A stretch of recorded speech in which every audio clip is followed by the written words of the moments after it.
Alors bonjour à tous, j'espère que vous allez bien. J'imagine que vous allez reconnaître mon accent québécois assez rapidement. Je suis vraiment honorée d'être invitée sur la chaîne à Charlène pour partager mon témoignage sur la danse, comment ma vie a changé, puis comment j'ai commencé à danser et toutes ces choses-là, mais depuis ma conversion aussi, comment que la danse a pris une autre place dans ma vie. Je vous invite à écouter mon témoignage complet pour peut-être plus comprendre les détails, mais je veux vous raconter comment que la danse a rentré dans ma vie, puis où est-ce que j'en suis aujourd'hui. Alors rapidement, moi j'ai commencé à danser du plus loin que je me souvienne, dans mon salon, des petits spectacles avec ma sœur et tout ça. Puis vers l'âge de 10-11 ans, j'étais encore au primaire et j'ai commencé à prendre des cours de danse avec mon amie. C'était une madame qui enseignait du step. Je sais pas si vous connaissez ça, mais c'est avec un boîtier, là, on monte, descend, on faisait de l'exercice avec la musique et des rythmés. Et les madames, tous d'un certain âge, je trouvais ça vraiment drôle que on était là, moi et mon ami, dans ce cours-là. Mais bref, ça a commencé comme ça. Puis ensuite, j'ai commencé à prendre des cours de danse. J'avais 11 ou 12 ans, dans des cours de ballet jazz, des choses comme ça. Moi, j'ai toujours aimé bouger. Mon corps, c'était un élastique. Je faisais de la gymnastique sans prendre de cours, mais sur le terrain extérieur avec une amie. Je me souviens, je faisais des ponts renversés, des acrobaties, en tout cas, bref. Donc, j'ai toujours aimé ça. Puis, à un moment donné, à l'âge de 13 ans, j'ai découvert la danse latine en prenant un cours dans une école de danse latine. J'ai adoré. Ça a été pour moi une révélation. Puis je savais que j'avais ça dans le sang. C'était plus simple pour moi. Donc, j'ai tout de suite continué. J'ai fait tous les niveaux de danse, la salsa, merengue, bachata, blablabla. Et à l'âge de 16 ans, la propriétaire m'avait demandé si je voulais enseigner avec elle pour l'aider à être son assistante professeure. Alors, j'ai accepté assez vite, assez rapidement, parce que pour moi, c'était comme gagner une médaille d'or aux Olympiques, enseigner un cours à des personnes plus vieilles que moi. C'était vraiment spécial. Puis j'ai fait ça pendant quelques temps. Je me souviens plus exactement combien de mois ou d'années. À un moment donné, j'étais aux études un peu plus, donc j'avais moins de temps pour la danse, mais je faisais quand même des chorégraphies avec une amie pour les spectacles annuels et j'allais tout de même danser de temps à autre dans les boîtes. Pour nous, c'est les bars, les discothèques. Là. J'allais danser de temps à autre, mais c'est ça, j'avais moins de temps. Puis peu après, j'ai découvert le Zumba. Quand j'ai découvert ça, j'ai tout de suite pris ma formation. J'avais 19 ans, je crois. J'ai commencé à enseigner les cours à une place, ensuite à 2 places. Là, j'ai commencé à faire ça à temps plein. Je faisais 12 cours par semaine à peu près. Et je me suis perfectionnée dans d'autres styles aussi, un peu autres que la danse. Je faisais des cours d'entraînement. Je travaillais dans un gym, j'enseignais dans le gym.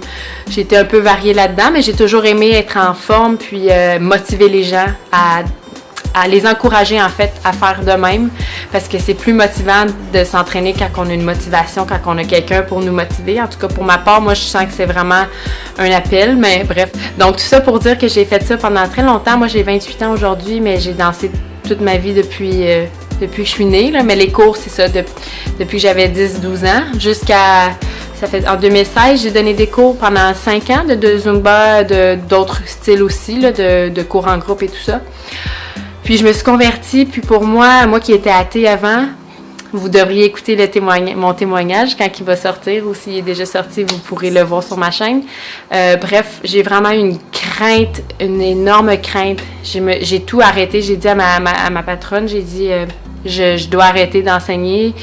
J'ai tout de suite vraiment paniqué. Donc, je me suis dit, il faut que j'arrête de danser. Vraiment, j'ai comme capoté en québécois, mais c'est vraiment comme une grosse panique. Mais c'était une crainte, une sainte crainte que j'avais. Mais bref, j'avais personne de chrétien autour de moi. Je connaissais personne qui dansait. Donc moi, j'ai vraiment mis ça sur une tablette, comme on peut dire. Comme on met un livre sur une étagère dans une bibliothèque. J'ai mis la danse de côté. Et naturellement, ça a fait beaucoup de questionnements autour de moi, dans ma famille, mes amis, parce que la danse, c'était ma vie. Moi, je m'en servais pour être glorifiée. J'avais quand même un bon cœur dans le sens que ça me faisait plaisir d'aider les gens, de les entraîner, puis vraiment de les faire suer, en bon terme, là, mais vraiment de les faire bouger. Sauf que ça reste que j'étais tellement petite en dedans que pour moi, c'était vraiment une façon de me valoriser parce que j'avais pas d'estime de moi. Donc, c'était une façon de me valoriser, d'être populaire, toutes ces choses-là. Fait que ça restait quand même à l'intérieur une mauvaise pensée. Mais bref, Dieu m'a créé avec un talent, sans prétention, mais je veux dire, il nous a donné des dons, des talents qu'on doit utiliser pour sa gloire. Puis aujourd'hui, écoute, on est en 2020, ça fait seulement quelques mois que j'ai eu à cœur de recommencer la danse. Puis j'ai dit, Seigneur, faut que tu me guides parce que je sais pas comment, je sais pas quoi faire. Je connaissais personne autre que Charlène. Je l'ai rencontrée cet hiver, mais ça a été vraiment une rencontre divine. Puis c'est ça, j'ai dit, Seigneur, faut que tu me guides, faut que vraiment que le temps soit opportun. Et là, on est tombé en confinement au début mars, ou je me souviens plus la date, mais en mars. Et là, j'ai vraiment, c'est comme une boule de feu en dedans de moi. Ça me disait, danse, prends tes souliers, puis danse. Et moi, j'ai jamais été une fan de danse libre, en fait. Ça n'a jamais été ma force. J'ai dit, Seigneur, si tu veux me corriger, si tu veux m'améliorer, vas-y, parce que j'aimerais ça. Vraiment, je trouve ça tellement magnifique. Mais moi, j'ai toujours été quelqu'un qui est structuré, dans le sens que comme le Zumba et les cours que j'enseignais, ça devait être structuré. On fait les choses, on les répète, on les refait. Puis assez simple, même si beaucoup de gens trouvent ça quand même difficile, mais je veux dire, c'est quand même simple pour les gens qui sont habitués de danser. Tout le monde est capable de faire. Alors, j'ai mis la musique, j'ai trouvé de la musique sur Internet, des chansons chrétiennes, de rythme, surtout latino, comme je vous ai dit, c'est ma cure. Donc, c'est ça, j'ai trouvé des chansons, j'étais tellement contente. Vous auriez dû voir mon mari. Il m'avait pas connue comme ça parce qu'on s'est mariés en 2018. Il m'avait jamais connue comme ça. Puis ma fille de 1 an, à peine qu'elle avait 1 an, à peine, elle était toute contente de voir sa maman danser. Puis j'ai commencé à créer des chorégraphies. Puis j'ai commencé à me filmer, à faire des vidéos, les mettre sur ma chaîne YouTube pour entraîner les gens, surtout dans des gens qui me suivaient, mais d'autres personnes, peu importe, à travers la planète avec Internet aujourd'hui. C'est vraiment une chaîne chrétienne, vraiment des danses chrétiennes pour la gloire de Dieu, des chansons qui ont des belles paroles. Donc c'est ça, j'avais vraiment à cœur de faire ça, donner des cours aussi en ligne présentement.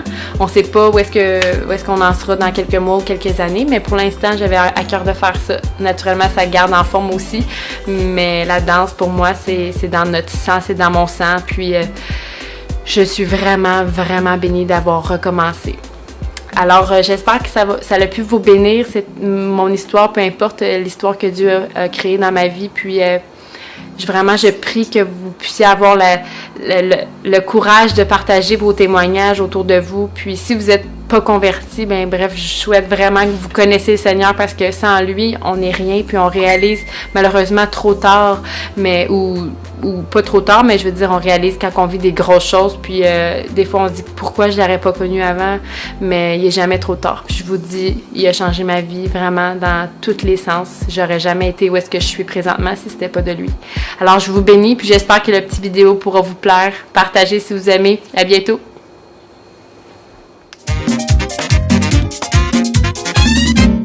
Si tuvieras fe como un grano de mostaza, eso lo dice el Señor.